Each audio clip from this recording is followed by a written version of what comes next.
Muy bien, mis hermanos queridos, vamos a leer Colosenses capítulo 3 del versículo 5 al versículo 11. Vamos a leer, aunque nos vamos a concentrar el día de hoy en el 5 al 7.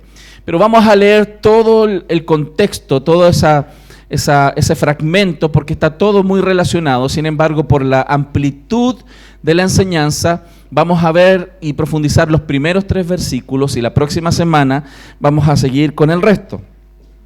Dice así Colosenses capítulo 3 versículos del 5 al 11, vamos a estudiar. Dice así: haced morir pues lo terrenal en vosotros, fornicación, impureza, pasiones desordenadas, malos deseos y avaricia, que es idolatría. Cosas por las cuales la ira de Dios viene sobre los hijos de desobediencia, en las cuales vosotros también anduvisteis en otro tiempo, cuando vivíais en ellas. Pero ahora, dejad también vosotros todas estas cosas: ira, enojo, malicia, blasfemia, palabras deshonestas de vuestra boca.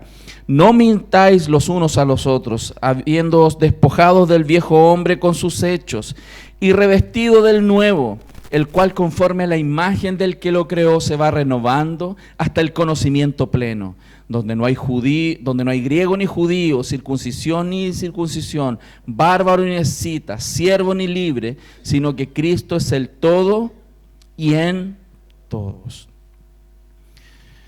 Vemos cómo desde del mensaje anterior, Pablo nos estuvo proyectando hacia lugares celestiales. ¿Se acuerda cómo Dios usó al apóstol a través de los primeros versículos de Colosenses para como despegarnos un poco de la tierra y elevarnos y poder contemplar desde ese lugar alto lo que es el futuro, lo que es la gloria, lo que es lo que ha de venir? Y que Dios ha conquistado por medio de Cristo para su pueblo, y es una herencia incontaminada, inmarcesible, inmarchitable. Y eso Pablo nos estaba poniendo en lugares altos para tener una nueva cosmovisión, para tener un nuevo enfoque, una nueva mirada de la realidad. Y eso lo hizo ¿para qué? Para que nosotros entendamos que hay una herencia y hay una manera de entender el mundo, y que a veces nos cuesta cuando estamos puestos aquí con los pies en la tierra. Pero sí debo alentar y quizás alertar al pueblo de Dios que cuando Pablo nos está levantando y poniéndonos en esta valiosa perspectiva de lo alto, Pablo lo está haciendo no para que nos quedemos pegados en el cielo, sino para que bajemos firmemente a la tierra, y que con todo lo que podemos ver a la luz de las cosas espirituales, pisemos con mayor seguridad este mundo y vivamos con mayor certeza y con mayor poder la vida que tenemos que vivir mientras aguardamos lo que está preparado, esa esperanza gloriosa de los hijos de Dios, donde veremos, ¿cierto?, cosas maravillosas y viviremos cosas que claramente hoy día anhelamos vivir, como por ejemplo no sufrir, no dolernos, no envejecernos. Hay tantas cosas que están en esta realidad que es transitoria, que está sujeta a cambio, que ya quisiéramos no tenerlas, ¿no?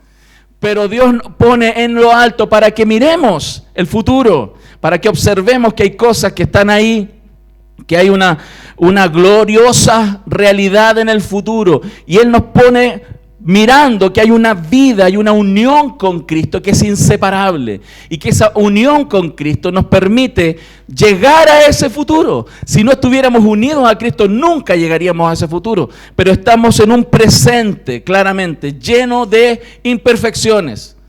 Pero de la misma manera también el apóstol nos pone atención que hay una realidad, que a pesar de que estamos en Cristo, hay una realidad en nuestra naturaleza pecaminosa. Hay una vida antigua, una vieja, no me refiero a nadie en particular, sino a la naturaleza pecaminosa en nuestra vida, que está ahí, y que estamos en este proceso de transición entre la vida antigua y vivir la vida nueva hasta la vida gloriosa que nos espera de la mano de nuestro Señor Jesucristo. Pero es innegable que hay un pasado, es innegable que hay una realidad de pecado, es innegable que hay una realidad de pecado y de muerte, que el Señor por pura gracia nos liberó. Sin embargo, ese pecado todavía está presente en nuestra existencia humana transitoria. Y Pablo nos hace conscientes entonces de esta tensión, en este contexto donde vamos a entrar hoy día, de esta tensión que existe entre la vida cristiana que Dios quiere y la realidad que existe en nuestra inmoralidad, en nuestro pecado, en las cosas que están dentro de nosotros, que están batallando contra esta realidad poderosa del Evangelio. Por eso en esta sección del 5 al 11 que vamos a estar estudiando, hermanos, Pablo nos quiere hacer mucho más conscientes entonces de que existe una tensión no solamente entre el futuro y nuestro presente, que es lo que él nos miraba, de que hay una vida gloriosa que todavía no es, pero será, pero también hay una tensión entre nuestro presente y nuestro pasado. Hay una realidad que es innegable, que hay una tensión entonces entre la justicia que Dios quiere y el pecado, también la vida nueva que surge por medio de Cristo y la vida antigua que surge de un corazón corrupto, como el nuestro, que tiende todavía al mal. Por lo tanto, hermanos, la vida que está escondida con Cristo en Dios no se vive en las regiones celestiales, allá arriba, llena de paz, donde ya nada pasa. O sea, allá arriba en el cielo, en los cielos, en ese lugar donde habita Dios, ahí no hay pecado. Pero la vida escondida con Cristo no se vive de esa manera, allá arriba, en ese lugar celestial, lejos de la tentación del pecado, lejos del sufrimiento y de la muerte, sino en la batalla de la tierra, aquí en la tierra. Y tenemos que ser muy conscientes de eso, porque podemos tener una visión escapista de la realidad o una visión que nos arruine la existencia. Nosotros estamos hoy día en ese momento en la historia donde estamos entre el ya y el todavía no. Y tenemos que apreciar que en ese ya y todavía no, Dios no nos ha dejado solos. Él está en nosotros apuntando a llegar al cumplimiento de sus promesas, pero también una realidad de una existencia de la cual tenemos que soltarnos, un pasado del cual debemos despegarnos, un pasado al cual tenemos que hacer morir. Y esa es la idea que el apóstol Pablo muestra con mucha claridad cuando él cita esto en Gálatas 2:20. Él dice: con Cristo estoy juntamente crucificado, muerto, y ya no vivo yo, mas vive Cristo en mí, y lo que ahora vivo, bueno, o estás muerto o estás vivo, las dos cosas. Estamos muertos y muriendo, como estamos vivos y dejando de morir, vivos y llegando a la vida eterna, en un proceso. Y lo que ahora vivo en la carne, lo vivo en la fe del Hijo de Dios, el cual me amó y se entregó a sí mismo por mí. Entonces, si vivimos mirando, hermanos, desde la cumbre, desde lo alto, cuando nos vamos y nos conectamos con el Señor y tomamos conciencia de la realidad espiritual y tenemos esta oportunidad de ver la gloria venidera, es una cosa que necesitamos hacer todo el tiempo, pero sin quedarnos ahí, sino bajando al valle, bajando a este lugar donde la batalla continúa, donde la lucha es permanente, donde hay un enemigo que no nos va a dar tregua, donde hay un demonio y Satanás y sus demonios que van a estar todo el tiempo intentando botarnos, sumado a la propia concupiscencia, a la propia humanidad que todavía está siendo transformada y renovada por la obra de Cristo. Entonces, esa idea de que estamos entre el ya y el todavía no, nos muestra estas dos realidades, que tenemos una vida nueva, como lo dice Efesios, capítulo 2, del 1 al 9, que ya tenemos vida eterna, que el que creyó ya tiene la vida. Y ¿saben qué? Lo poderoso de eso es que aunque la muerte intentara agarrarte, no va a poder. La muerte eterna. Porque la vida de Dios ya ha sido puesta en ti. Y no hay diablo, no hay nadie que te pueda quitar esa vida eterna. Pero eso es una realidad que se está materializando y tendrá su cumplimiento en la vida venidera. Sin embargo, estamos creciendo en esa vida. Estamos viviendo cada día más la vida de Cristo. Estamos viviendo cada día más la vida eterna en nosotros. Juan 17:3 dice: esto es la vida eterna, que te conozcan a ti, al Padre y al Hijo, a quien Él envió. La vida eterna es algo que crece en nosotros, es una realidad total y al mismo tiempo es una realidad en manifestación.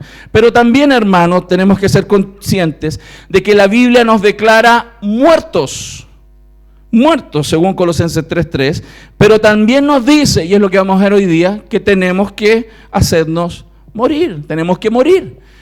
Estamos muertos y tenemos que hacernos morir. Y en estos capítulos que vamos a ver ahora, separados en dos secciones, vamos a ver cierto tipo de pecados que Dios quiere que nosotros pongamos atención. Colosenses 3 del 5 al 11 nos muestra sobre pecados sexuales, pecaminosidad sexual o de amor corrupto. Todo lo que el amor corrupto provee como alimento a la mente carnal. Como también los pecados de la ira consumada, como la ira tiene una expresión y la ira consumada tiene una manifestación que Dios quiere que eso muera en nosotros, como también deben morir los pecados sexuales. Sin embargo, el día de hoy yo me voy a concentrar en el primer grupo respecto de los pecados sexuales, respecto de los pecados de amor corrupto. Grábese bien esa idea. ¿Por qué lo pongo así? Porque la gente piensa que el amor en sí mismo como concepto permite aberraciones sexuales y podemos tener fornicación, adulterio y otras cosas a la luz de un cierto tipo de amor. Pero Dios dice, ese tipo de cosas, mírenlas bien, porque ese tipo de cosas son pecaminosas, son corruptas y tienen que morir en nuestra existencia. Entonces, si nos concentramos de nuevo, hermanos, en lo que dice Colosenses 3, del 5 al 7 solamente vamos a leer, dice así: haced morir pues lo terrenal en vosotros. ¿Qué cosas? Fornicación, impureza, pasiones desordenadas, malos deseos y avaricia, que es idolatría. Cosas por las cuales la ira de Dios viene sobre los hijos de desobediencia, en las cuales vosotros también anduvisteis en otro tiempo cuando vivíais en ellas. Entonces, de estos textos nos vamos a tomar y darnos cuenta que tenemos que reconocer que hay ciertas cosas en nosotros que pertenecen a la vida antigua. Y Dios no es ajeno a conocer ese tipo de cosas. Él sabe cómo somos. Y Él sabe que esas cosas tienen que morir en nosotros. Por eso envió a Cristo. No solamente para que Él perdonara nuestros pecados, sino para que poniendo su vida en nosotros tuviéramos la capacidad, el poder para hacer morir lo terrenal en nosotros. Y usted va a darse cuenta a lo largo del sermón que cuán necesario es que Cristo habite en nosotros para vencer los pecados en el ámbito sexual. En un sentido, entonces, tenemos que vivir la vida nueva, ¿cierto? Tenemos vida nueva, pero tenemos que vivirla. Y también, en un sentido, estamos muertos, pero tenemos que hacernos morir. Son dos aparentes paradojas del texto, pero son muy reales. Entonces, un constante contraste, entre la muerte definitiva y la muerte gradual que Dios está queriendo que los hijos de Dios manifiesten en sus propias vidas. En la práctica, hermanos, hemos sido unidos a Cristo, no solo en su vida, sino también hemos sido unidos a Cristo, también en su muerte. Y por eso tenemos vida eterna porque fuimos unidos a Él. Pero también podemos morir a lo terrenal en nosotros porque Cristo es nuestra muerte también. Y nos da el poder para morir. Entonces, mientras tenemos esta perspectiva de lo alto, ¿cierto? Tenemos que darnos cuenta que esto no es algo solo que tenemos que aprender, sino es algo que tenemos que vivir. Dios no quiere que estas enseñanzas que usted recibe semana a semana queden en la teoría, sino que vayan directamente a la práctica, porque eso es nuestra santificación. Y la santificación es una obra divino-humana que los creyentes también deben ser parte de ese tipo de conducta, ¿cierto? Por lo tanto, el Evangelio, hermanos, no es algo que solamente necesitamos para nacer de nuevo, sino que el Evangelio es el poder de Dios para salvación todos los días.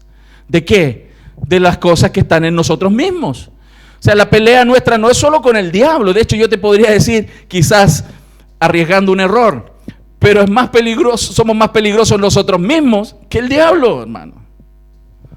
Y hay gente que le echa la culpa al diablo de todo. No, somos más peligrosos nosotros en nuestra humanidad y nuestra pecaminosidad que el diablo mismo. Por lo tanto, hermanos, el Evangelio debe ser nuestra motivación para cambiar y la fortaleza, el poder para cambiar. Y vamos a verlo entonces en 3 tópicos, 3 puntos, donde nos vamos a dar cuenta de este texto, vamos a profundizar. El primer punto es que el Señor nos ordena matar, ¿cierto? Estamos ordenados a matar lo terrenal, no es una opción. Un cristiano no puede vivir negligentemente y ociosamente sin concentrarse, y su pega es matar lo terrenal en usted. Si no, es un necio, es un desobediente. porque es una orden, no es optativo. El segundo punto, nos vamos a profundizar en los aspectos de lo que tenemos que matar, que ahí en el texto nos muestra con claridad. Y el tercer punto, cuáles son las motivaciones que tenemos que tener para matar lo terrenal en nosotros. Esto no es un tema que sea tan motivador para algunos, ¿no? Porque a nadie le gusta morir, ¿cierto? No nos gusta morir físicamente, ni tampoco nos gusta morir en estos aspectos que vamos a ver hoy día. Pero tenemos que entender cuál es la motivación correcta también para hacerlos.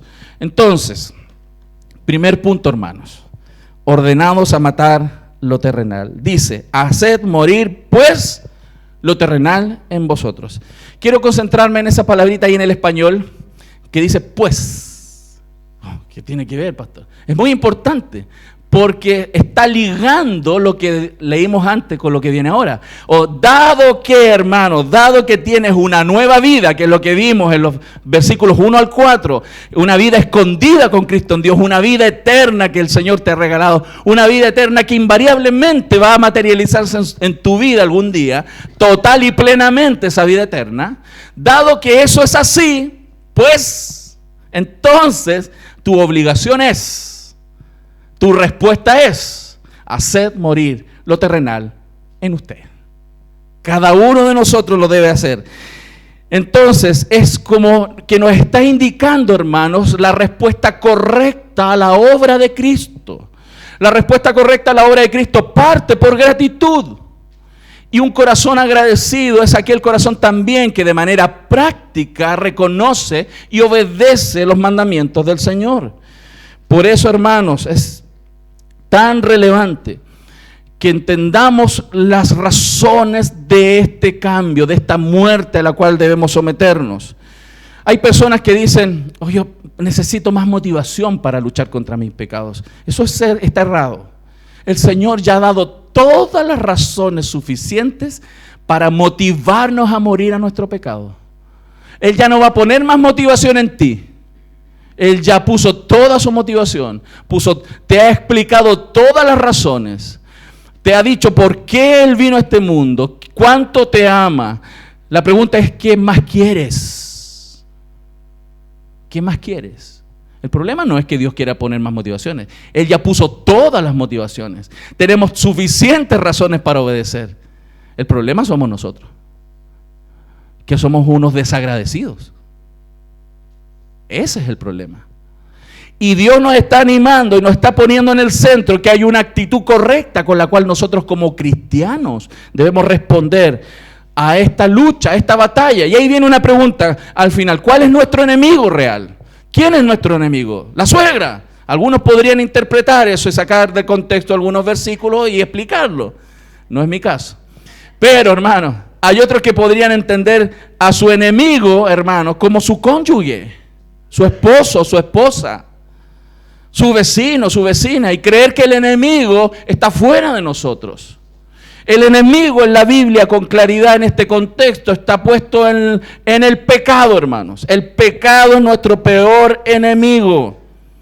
Esa naturaleza engañosa, pecaminosa, de la cual estamos siendo sacados por la vida eterna, es una realidad que tiene que morir en nosotros. Y el texto, hermano, lo pone muy claro.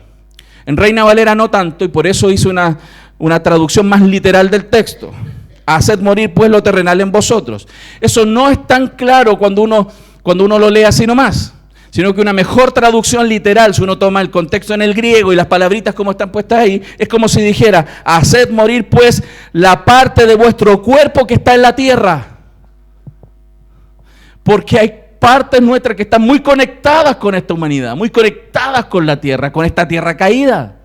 Entonces, como si Él nos dijera, haga morir todas las partes de vuestro cuerpo que están en la tierra. Y ahí quizá usted viene en su mente cuando Jesús les decía a la gente, si tu ojo te da ocasión de caer, sácatelo. Si tu mano te da ocasión de caer, córtatela. ¿Por qué? Porque Dios, Jesús, el Señor, está diciendo que hay partes de nuestro cuerpo que están muy conectadas con esta tierra y que tienen que morir. Y Él usó metafóricamente en ese momento, cuando Él dijo, córtate la mano, sácate un ojo, pero Pablo lo está explicando aquí con claridad. Hay partes muy terrenales en nosotros que tienen que morir.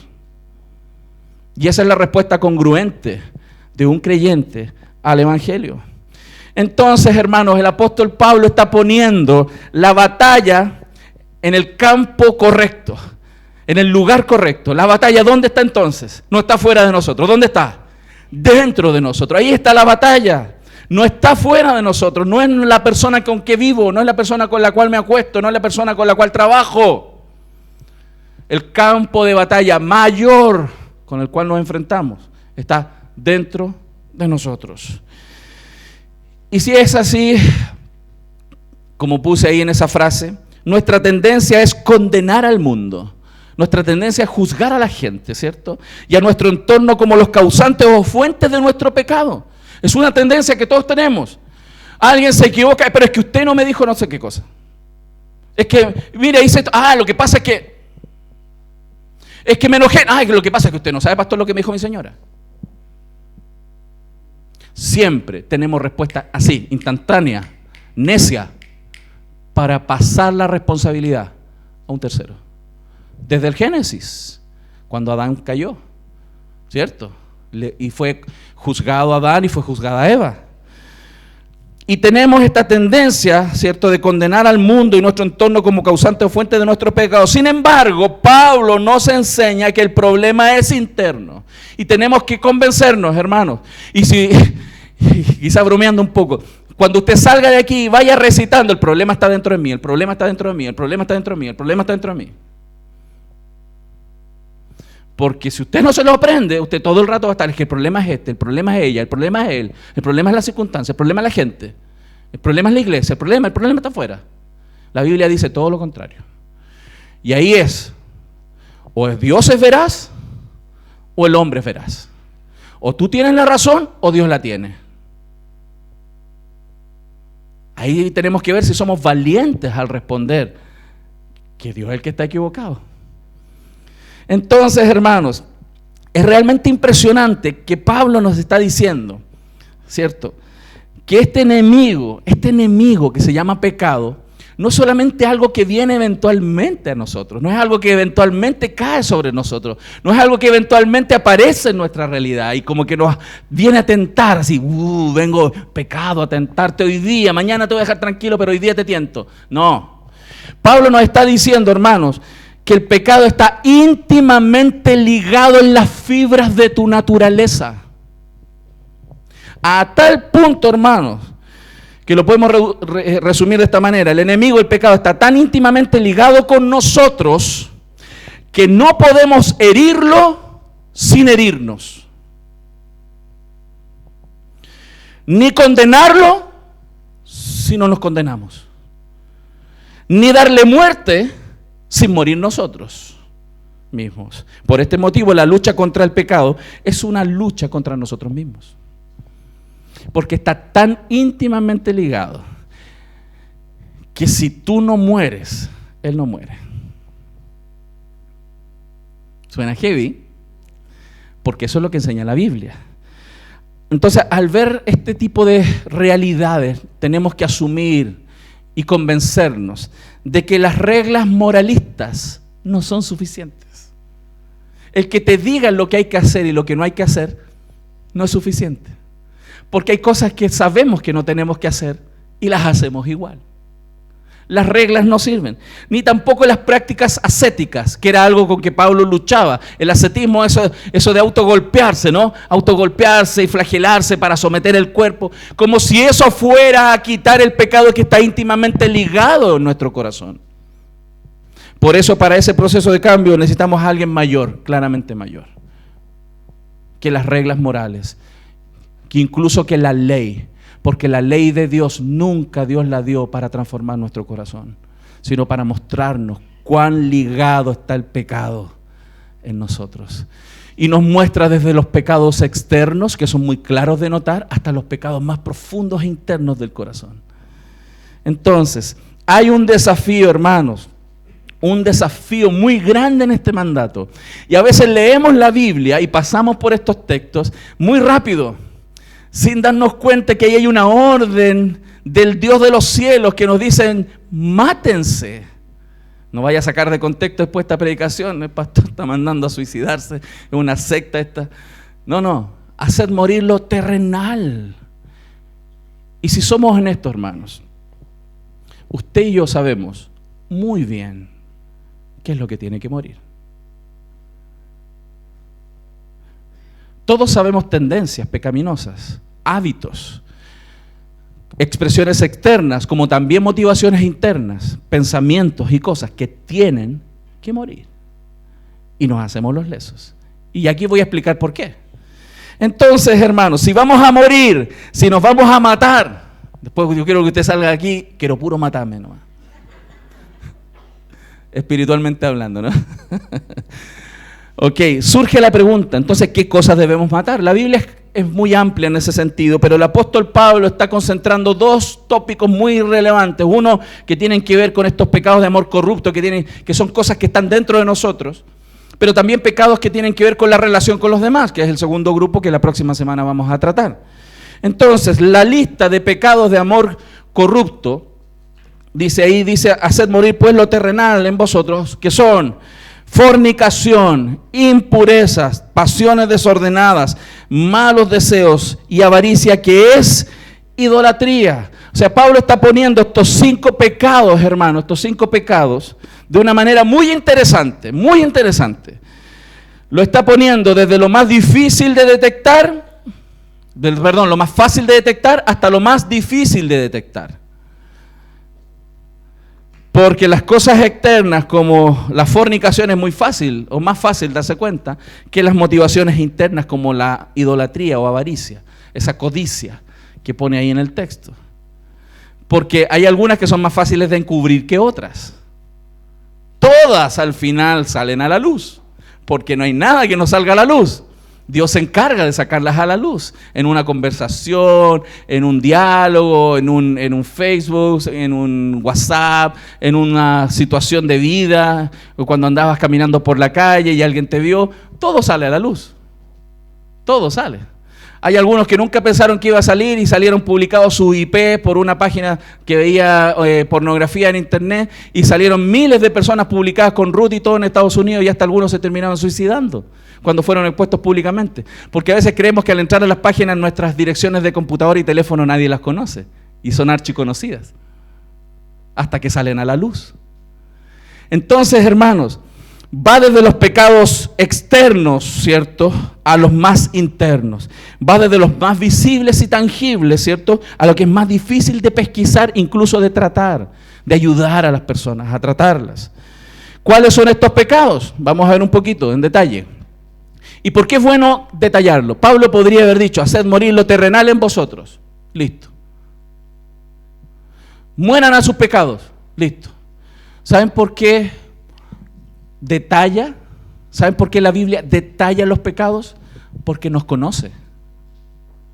¿Sabe cuán truchos somos? Porque le buscamos el lado. Le buscamos el lado para zafarnos de los mandamientos. Es que no lo dice así. Pastor, no dice no fumar en la Biblia. Y buscamos. Pero nuestro corazón es corrupto.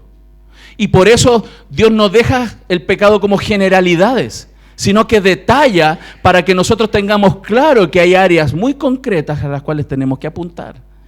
Y habla sobre la fornicación, el primero de los pecados, que en la NBI habla de inmoralidad sexual, y es la palabra porneian, que significa, que es de donde viene la palabra pornografía, ¿cierto? De ahí se deriva, y se utiliza entonces como un concepto muy amplio en la Biblia. La Biblia, cuando habla de porneia, es un concepto muy amplio, con todo tipo de inmoralidad sexual.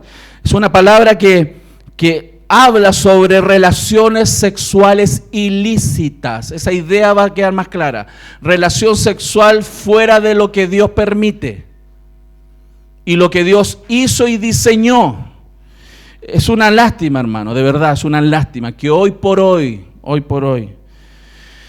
este es un pecado muy común en el mundo, y lo estamos viendo hoy día por la televisión, en las noticias, en nuestros contornos y entornos. Pero es más triste aún que esto no solamente es más común hoy día en el mundo, sino que se hace cada día más común dentro de la iglesia. Y eso es triste, triste. Porque el pecado de la fornicación no es hoy día un pecado raro. No es raro que suceda. Esto es común hoy día entre jóvenes, muy común entre los jóvenes, que buscan deleitarse sexualmente antes de tener el pacto y la alianza, el compromiso con Dios. Y es triste eso. De que antes de sellar la voluntad de Dios en sus vidas, ellos están buscando más los placeres que la soberanía y la voluntad de Dios. Y así fluir, ¿cierto?, en un creciente desorden de los placeres del cuerpo, hermano. No siempre esto se sabe, ¿cierto? Porque las personas y los jóvenes lo pueden esconder y pueden camuflar sus comportamientos, pero de Dios no se esconden. De Dios no se esconden. Y esta es la causa de muchos fracasos, hermanos. ¿Por qué? Porque la relación se basó en el fluir de las emociones y los placeres y no en conceptos mucho más profundos que la Biblia determina para la unión matrimonial. Mas debemos reconocer que esto no es solo un caso de jóvenes, sino que también es un caso de adultos, porque muchos hoy día caen en adulterio y fornicación y están rompiendo el pacto que hicieron con Dios para toda la vida. Entonces, el adulterio y la fornicación son pecados externos ligados claramente a la idea de la sexualidad y a esta idea que les puse en la mente del amor corrupto. Tener relaciones sexuales sin la alianza, sin el pacto matrimonial, es adulterio y fornicación. Y tenemos que entender que Dios no está ajeno a ese tema. Es como si Dios no le importara el tema. Dios está íntimamente ligado y mirando lo que está pasando todos los días. Entonces, esto ha surgido lamentablemente porque tenemos una cierta pasividad frente a cierto tipo de pecados. Somos condescendientes con el pecado. Entonces, hermanos, además de esto, además de la fornicación, esto tiene un conjunto de ideas de la sexualidad ilícitas. Por ejemplo, hermanos, han surgido personas que buscan diversión en ámbitos de la sexualidad, ya sea a través de películas o a través de lecturas. Y están claramente distorsionando la idea de la realidad y por qué Dios puso la sexualidad. Y tiene que venir el Evangelio a mostrarnos y a mostrarnos con claridad que son cosas que deben morir en nosotros. Deben morir. Hay gente que busca entonces, ¿cierto?, este tema de los pecados sexuales y no se dan cuenta que es algo malo, es algo ruin, que arruina la vida, arruina la mente.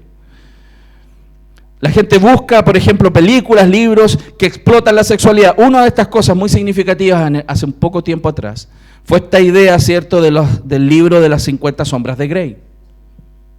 Ese libro fue arquitectado, fue diseñado para cautivar la mente y el corazón de aquellas que siempre han sido más difíciles de cautivar en esta área, las mujeres de mediana edad hacia arriba. Y lo hizo. Lo logró.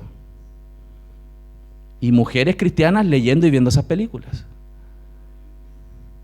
Y lo hizo, lo logró, para distorsionar la idea de la sexualidad. Y por eso se ha ampliado ampliamente en el mundo y en la propia iglesia el pecado de la fornicación.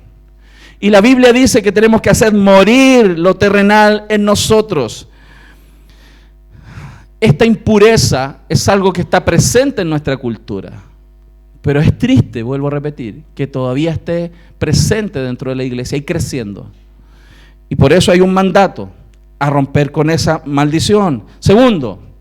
El segundo punto, las impurezas, acatarsia es la palabra en griego, ¿cierto? Habla de las llamas de las intenciones de la mente, lo que la mente anda haciendo. El problema de ese pecado es que no se ve claramente, ¿no? No se nota tan fácil. La gente puede estar pensando, puede estar en una conversación con otras personas, sonriendo y mirando, y con impurezas en su mente al mirar a otra persona. Y eso no se nota fácilmente. Pero tú lo sabes muy bien cuando eso se da. Por eso el Señor Jesús nos dice: pero yo os digo que cualquiera que mire a una mujer para codiciarla, ya adulteró. Y hay creyentes que son adúlteros continuos en esto. Y como no se ve, no se trata.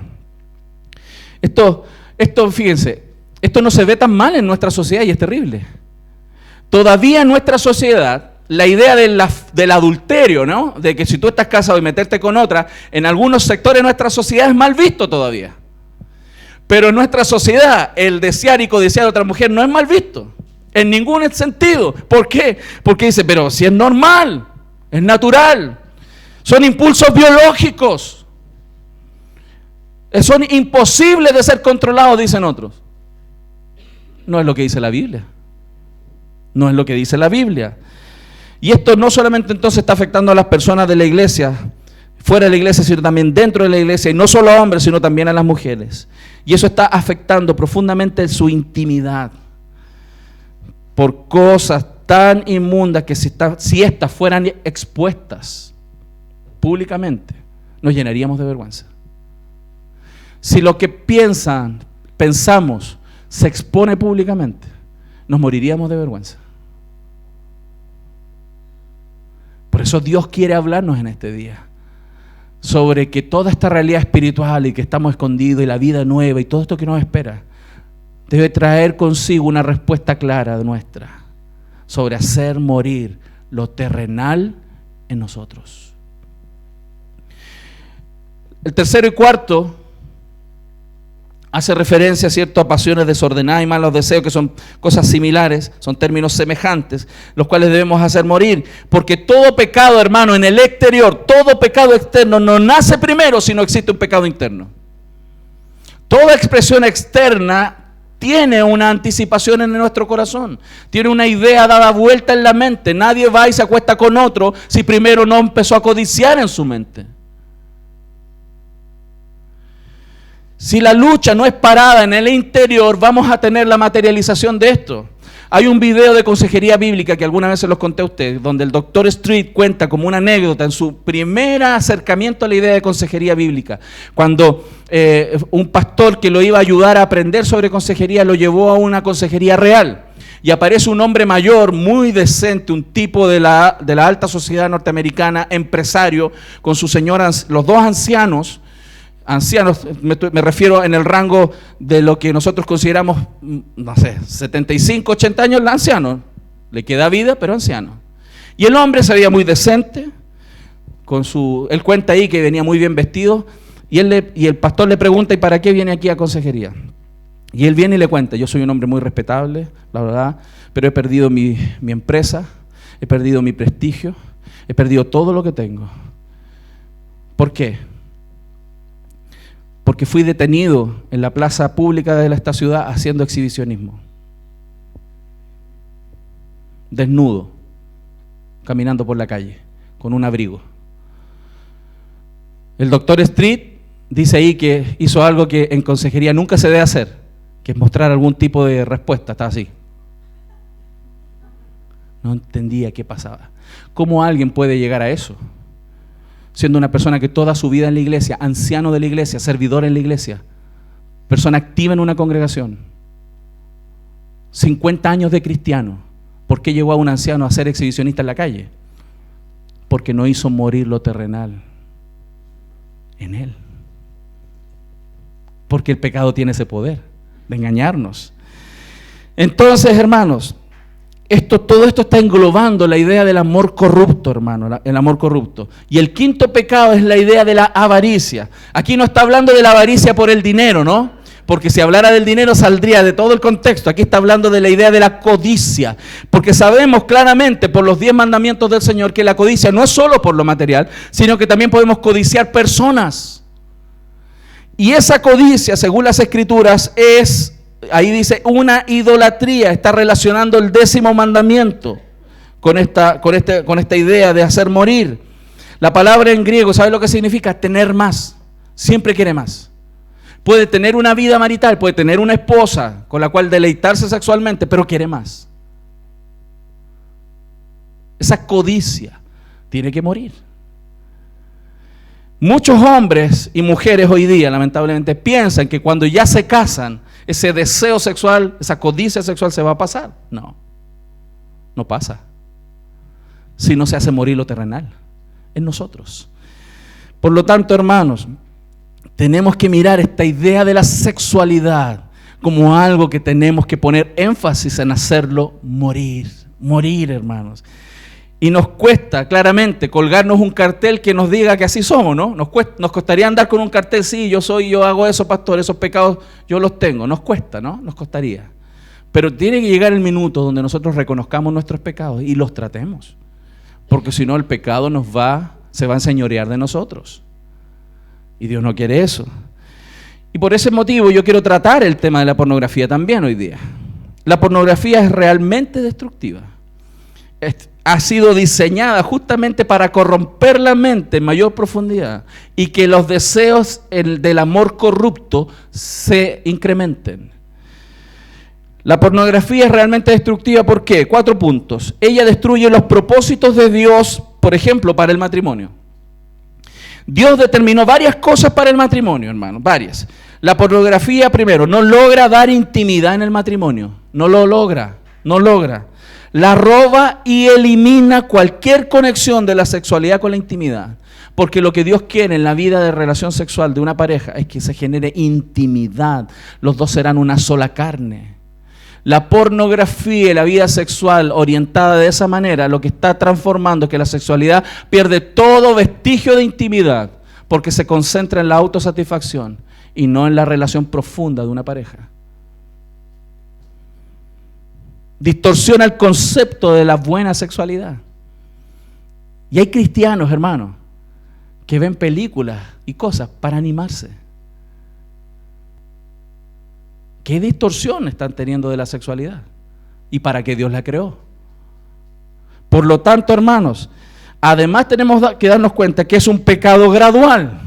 La pornografía trae una manifestación gradual y profundización de estas áreas. No logra parar en cosas pequeñas, es cada vez más.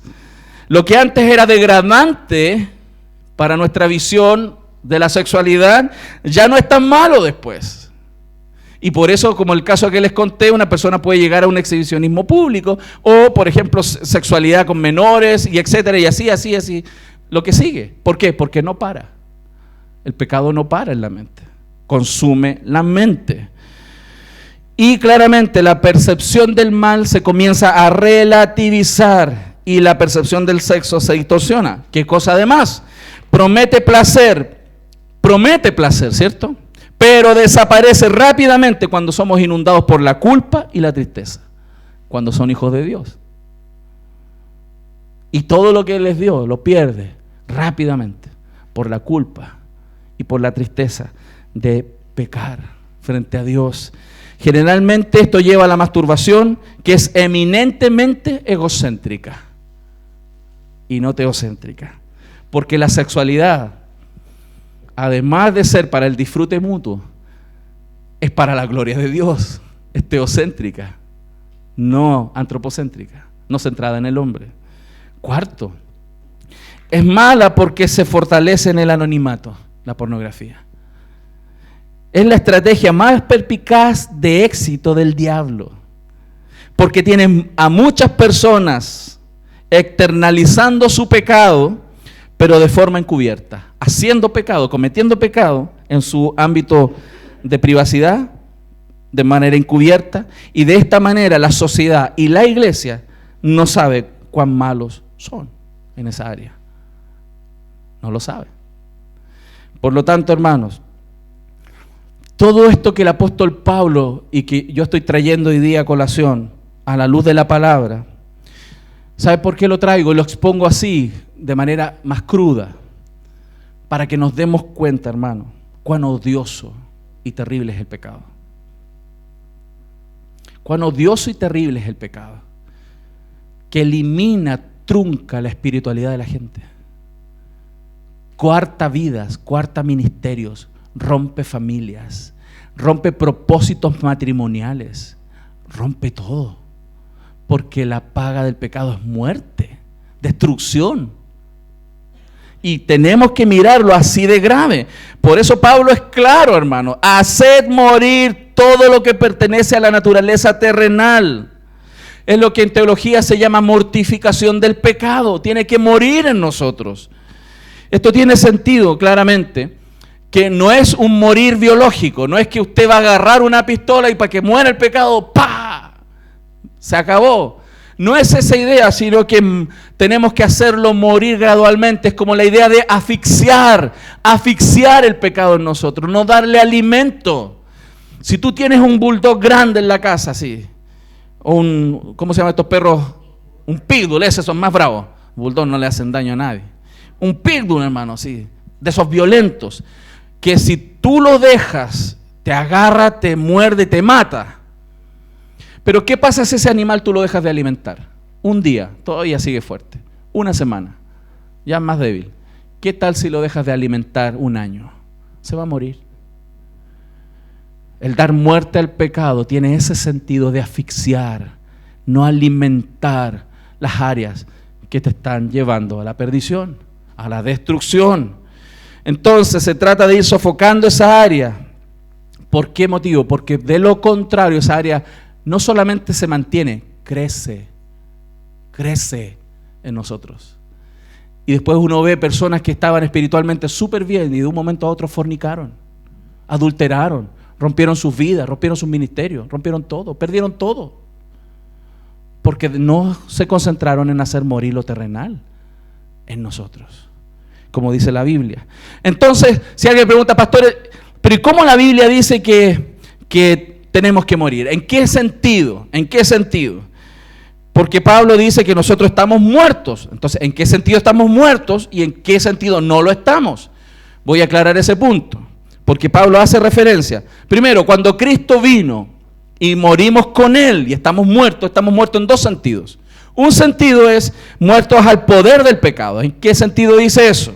En que ya no tiene poder sobre nosotros, que no conseguimos escapar. O sea, no tiene un control absoluto, sino que hay oportunidad de vencer el pecado, porque Cristo está en nosotros.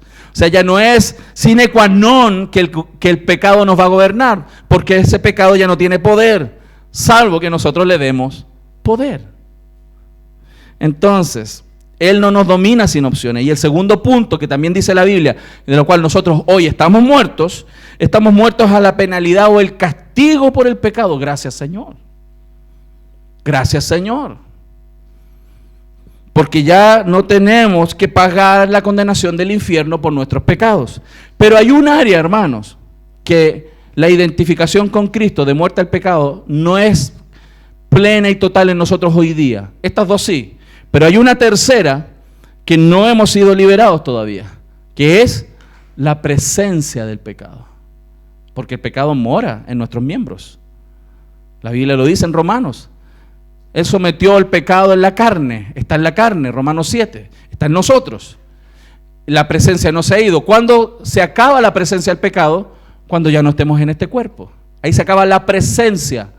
Pero en Cristo tenemos el poder para vencer el pecado y no tenemos la culpa y la condenación por el pecado, hermanos.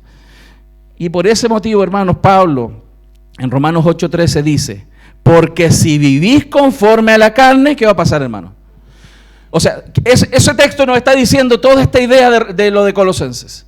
Si nosotros no sofocamos la carne, si no hacemos morir lo terrenal en nosotros, ¿qué va a pasar? Vamos a morir nosotros, hermano. O matamos el pecado o morimos nosotros, usted elige. O hacemos morir lo terrenal en nosotros, el pecado no hace morir a nosotros.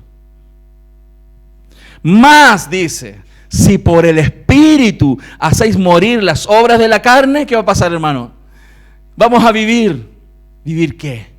La vida eterna de Dios aquí en este mundo. La manifestación gloriosa de Cristo en nosotros. La transformación de nuestra vida, de nuestro carácter y nuestros comportamientos, nuestros pensamientos, nuestras motivaciones para la gloria de Dios. O sea, cuán importante es que los creyentes entendamos el rol que tenemos en la santificación. Usted no puede estar sentado ahí esperando, Señor, quítame estos deseos. La Biblia nunca ha dicho eso, ni lo hará. Dios dice, haz tú morir lo terrenal en tu vida, sofocándola, asfixiando esa área, alimentándote del Espíritu Santo y de su palabra. Ahora, ¿por qué, hermanos? ¿Por qué es difícil matar al peor de nuestros enemigos, al pecado? ¿Saben por qué? Porque al matarlo a él, morimos nosotros. El problema es que no nos queremos morir, no queremos morir a esa área. No queremos, hermanos. Por ejemplo, un ejemplo práctico de esto.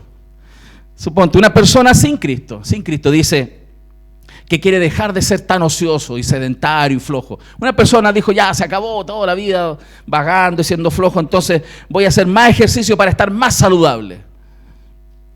Esa gente generalmente comete un error y no lo reconoce, porque lo que está haciendo realmente es sustituir un ídolo por otro, sacando el ídolo de la ociosidad por el ídolo de la imagen. Lo que quiere es verse bien.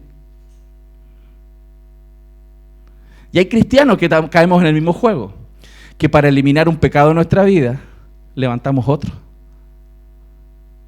Vamos a bajar de peso, vamos a tener una mejor para la gloria de Dios o para nuestra gloria. ¿Es porque nos queremos ver bien y que los demás nos vean? ¿O es porque realmente Dios dice que estar gordo y comer mucho es pecado? ¿Cómo transformamos y caemos en el error de salir de un ídolo y meternos en otro? Dios dice, haz morir lo terrenal en ti, no reemplaces un ídolo por otro. Y eso es un mandato para todos nosotros, hermanos. Y Dios nos está mostrando con claridad que necesitamos morir, y morir bien, y bien muerto, hermanos. Y como lo dije al principio, ¿saben cuál es la mayor de las dificultades? Es que para matarnos a nosotros mismos necesitamos a alguien mayor que nosotros. Alguien que nos mate, alguien que nos ayude. Porque a veces usted dice, sí, ahora sí voy a morir a esto, sí, ahora sí, pastor, se lo juro por este puñado de cruces que vamos a salir de esto, no voy a pecar más, voy a dejar de adulterar, voy a dejar de fornicar antes del matrimonio, voy a dejar de hacer esto, voy a dejar de mentir, voy a dejar de robar, voy a dejar de hacerlo, se lo prometo, Señor, te lo prometo. Pero usted no es capaz de matarse. Usted necesita a alguien más grande que usted para morir. Y ese es Cristo. Sin Cristo es imposible. El Evangelio no solo es la razón de la vida eterna, sino es la motivación correcta para morir. Cristo en nosotros. Y ahí entra el tercer punto, hermanos, sobre las motivaciones para matar lo terrenal. El poder para morir viene de Cristo, viene de Jesús. Y este morir claramente es gradual, no es de un día para otro. Es un proceso lento y doloroso. Porque yo no sé si a usted le ha pasado alguna vez, lo han asfixiado, ya con una almohada, o le han apretado el cogote, o está debajo del agua y siente que se le acabó el aire, se está asfixiando, y que es doloroso, esa muerte es dolorosa. Morir a lo terrenal es doloroso. Es doloroso. Por eso, hermanos, necesitamos tener persistencia en hacer morir lo terrenal en nosotros. Pero hay algo que nos debe alentar, y lo publiqué ayer, que este es el único asesinato que agrada al Señor. A Dios le agrada, a Dios le honra cuando los hijos de Dios deciden morir a lo terrenal, asesinar su vida antigua para vivir la vida nueva, creada en Cristo Jesús, para buenas obras. Para eso fuimos salvos. Dios nos motiva también, hermanos, al darnos cuenta cuánto Dios le desagrada el pecado, porque las motivaciones por un lado es agradar a Dios, pero también Él nos motiva al mostrarnos cuánto a Él le desagrada. A Dios le desagrada mucho el pecado. Y si a usted y a mí nos importa Dios, si a usted y a mí usted y yo queremos honrar a Dios y no causarle malestares, tenemos que darnos cuenta cuánto Él odia el pecado. Y la Biblia lo dice con claridad en el verso 6 de ahí que estuvimos leyendo. Este tipo de cosas, fornicación, impureza y toda esta lista de los pecados que vimos ahí, hasta los más profundos y amplio, que es la idolatría en el corazón, la codicia, dice ahí que cuando estas cosas se dan, la ira de Dios viene sobre los hijos de desobediencia. La ira. O sea, no se vaya a imaginar usted que cuando usted fornica, cuando usted tiene una impureza en su mente, cuando usted tiene alguna codicia en su mente, no vaya a pensar usted que Dios está ahí diciendo, sí, no, nada, es pequeña cosa eso. No, ya se le va a pasar. La Biblia dice que frente a esos pecados, la ira de Dios, digámoslo así, lo peor de la manifestación de Dios sobre alguien, viene por estos pecados. Entonces no es poca cosa. Y Dios tiene que motivarnos a darnos cuenta con el correcto mensaje del Evangelio. Romanos 1 también lo muestra. Romanos 1 muestra cómo la ira de Dios viene a aquellos que se entregan a este tipo de pecado, hermano. En su manera, hermano, incluso con aquellos que no son hijos de Dios. ¿Sabe cómo Dios los castiga? Los deja. Gracias a Dios que Dios no nos deja a nosotros, nuestro propio pecado. Pero la ira de Dios es tan violenta que con los hijos de desobediencia los empuja a pecar más, los suelta a ellos mismos, porque después el castigo es peor.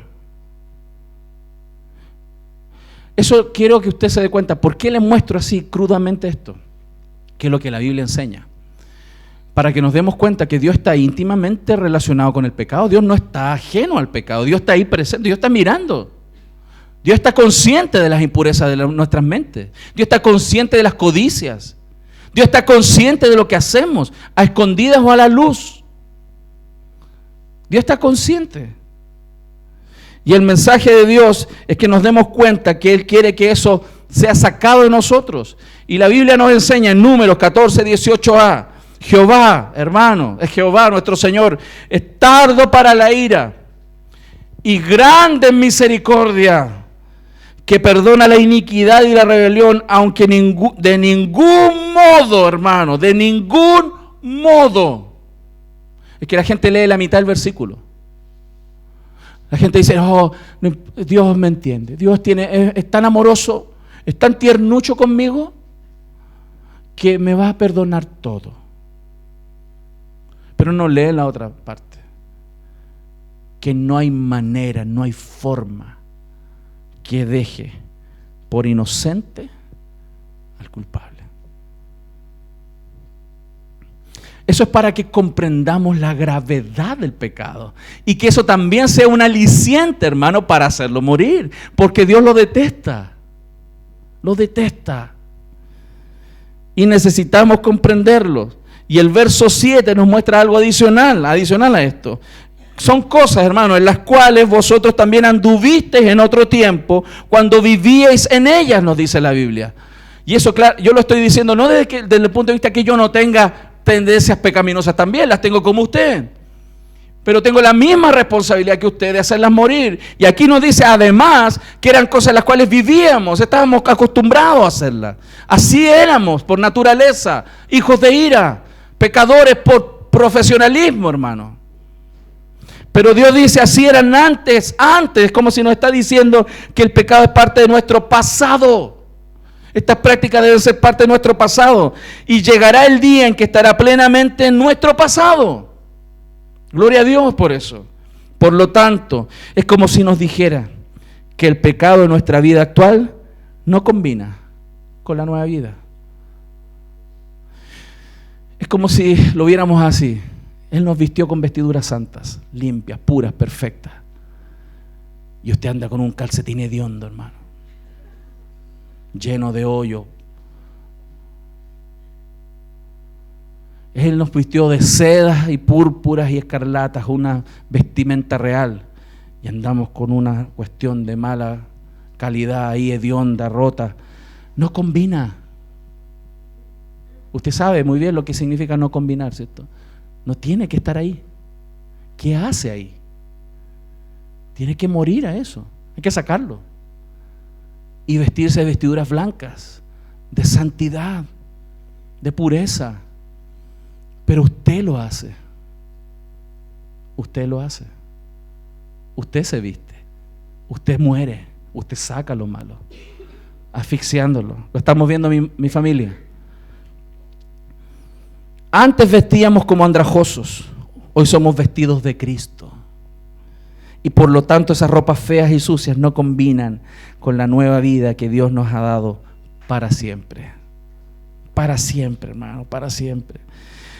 Entonces es la relación entre el carácter de Dios y quién eres tú. Al principio nos muestra que la ira de Dios nos está mostrando su carácter, cómo Él reacciona frente al pecado, pero también nos está mostrando ahora en este segundo versículo, el verso 7, nos está mostrando en quiénes somos nosotros. Somos santos y amados, con entrañable misericordia, llamados a una vida justa, a una vida santa, no santurrona, más santa, que somos santos santificándose, santos transformándose a la imagen de Jesús.